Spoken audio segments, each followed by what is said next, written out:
burakeye n'amahoro. Egome jewe nitwa Ndayizeye Loti.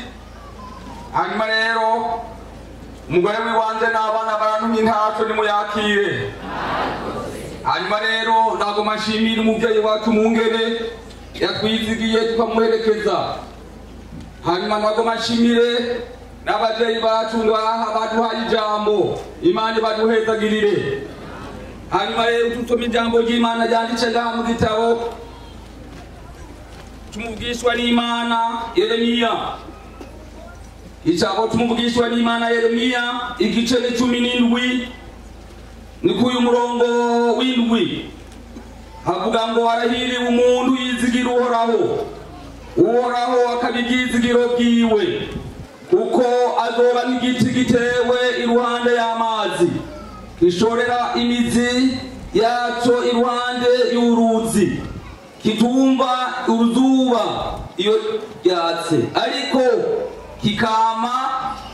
kikamana itoto, ntikizorinda kwiganyira umwaka w'uruzuba, kandi ntikizohabuka kwama.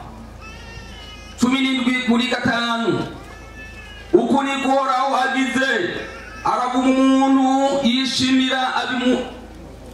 yishimira abantu, akizigira inkomezi z'abarinda umubiri, umutima wiwe ukava ku Uhoraho.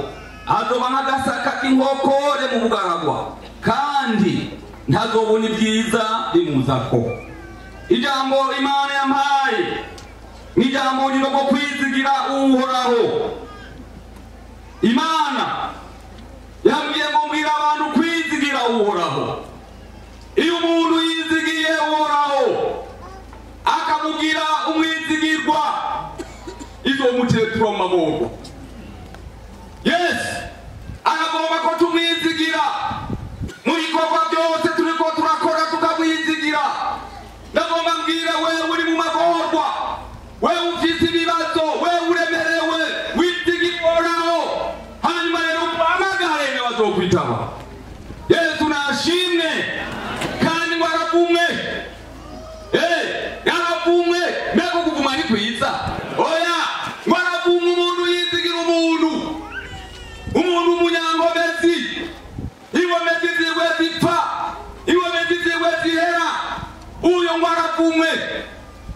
Hanyuma rero murazi ko turiko turugurura, Imana yagomba ko tuyizigira bakundwa. Bantu baha muyizigire, mu bikorwa byose muyizigire. Arahiriwe umuntu ariko yizigira Uhoraho, Imana izomujana mu ijuru. Naye majambo y'Imana bakundwa, abayumvise mwese Imana bahezagire. Turasabye Pastor Buzura ashike hano asenga Imana. Haleluya. Nyeni cyubahiro Mana uvyagira hera hahera, Mana y'ubushobozi, Mana y'ubuzabira, urabona tukwizigire, uri Imana. Ishenge wagira turi hano, turashagaje kuna musozi, twajurize nyakubahwa. Onishenge wagira abangeri hano kuna musozi nyakubahwa. Yashaka ibyaze bya Yesu Kristo. None abantu badukanira kwingira uduhezagire.